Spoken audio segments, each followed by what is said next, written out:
लव्य व्यवस्था। अध्याय 6। फिर यहोवा ने मूसा से कहा, यदि कोई यहोवा का विश्वासघात करके पापी ठहरे, जैसा कि धरोहर या लेन देन या लूट के विषय में अपने भाई से छल करे या उस पर अंधेर करे या पड़ी हुई वस्तु को पाकर उसके विषय झूठ बोले और झूठी शपथ भी खाए, ऐसी कोई भी बात क्यों न हो जिसे करके मनुष्य पापी ठहरते हैं, तो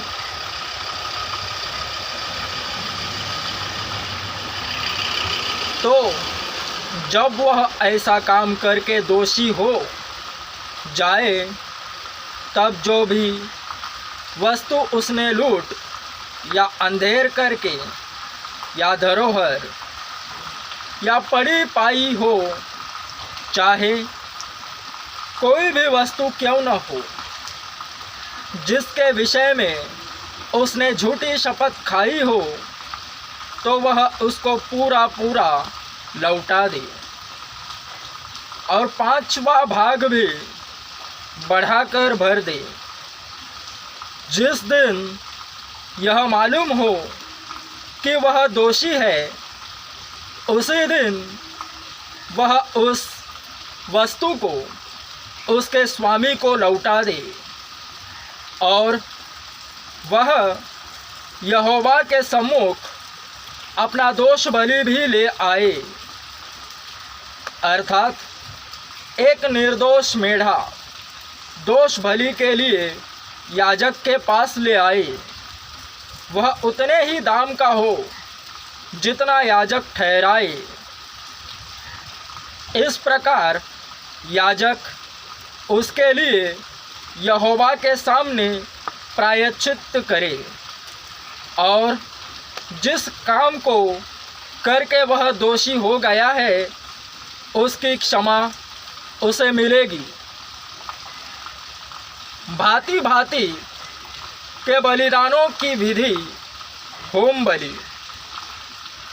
फिर यहोवा ने मूसा से कहा, हारून और उसके पुत्रों को आज्ञा देकर यह कहे कि होम बलि की व्यवस्था यह है, होम बलि ईंधन के ऊपर रात भर भोर तक वेदी पर पड़ा रहे और वेदी की अग्नि वेदी पर जलती रहे और याजक अपने सनी के वस्त्र और अपने तन पर अपनी सनी की जांघिया पहनकर होम बलि की राख जो आग के भस्म करने से वेदी पर रह जाए, उसे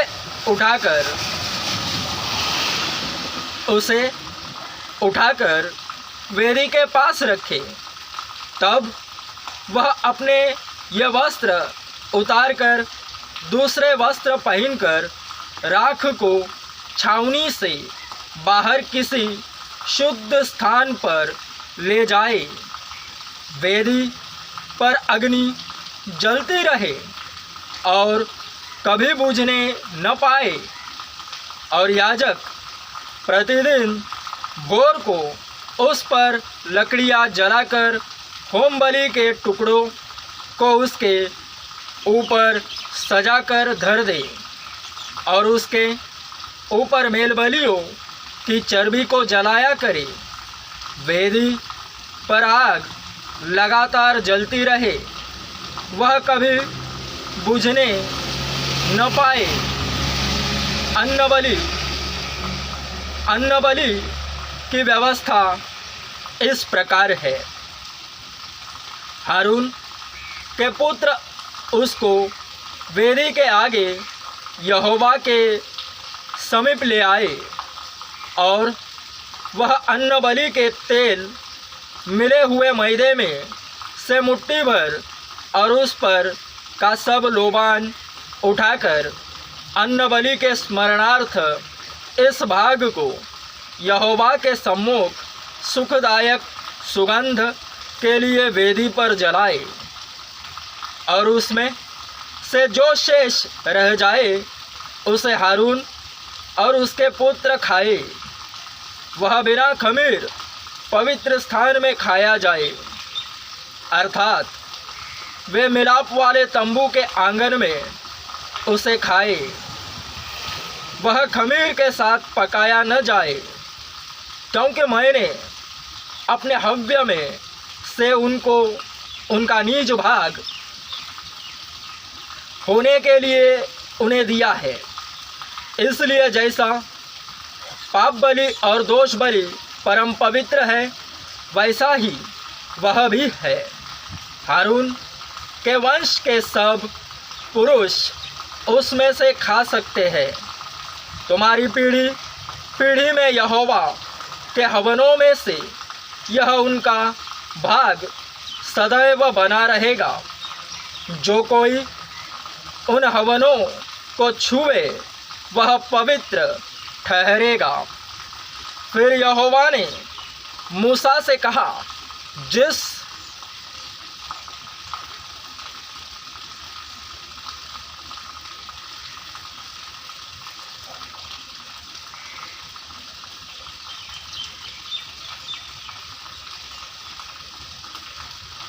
दिन हारून का अभिषेक हो,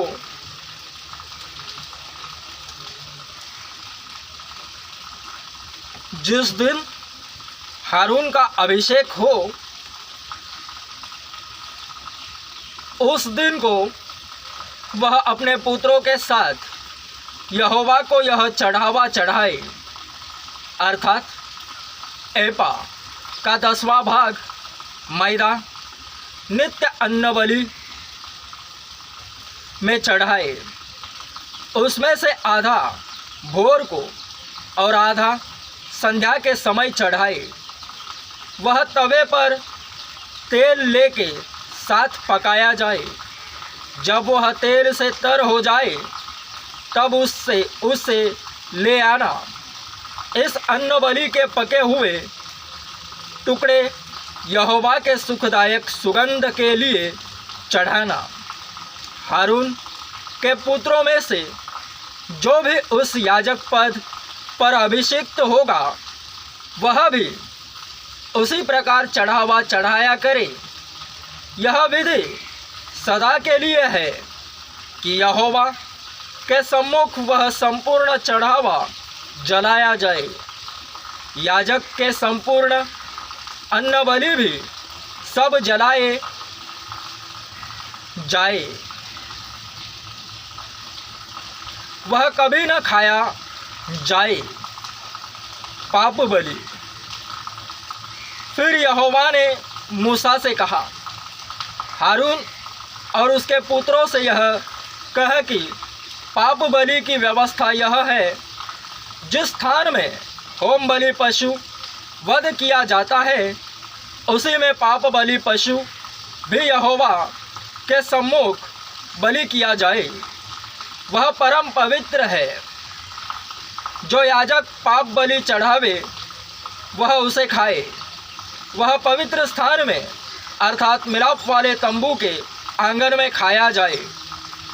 जो कुछ उसके मांस से छू जाए वह पवित्र ठहरेगा, और यदि उसके लहू के छींटे किसी वस्त्र पर पड़ जाए तो उसे किसी पवित्र स्थान में धो देना, और वह मिट्टी का पात्र जिसमें वह पकाया गया हो तोड़ दिया जाए।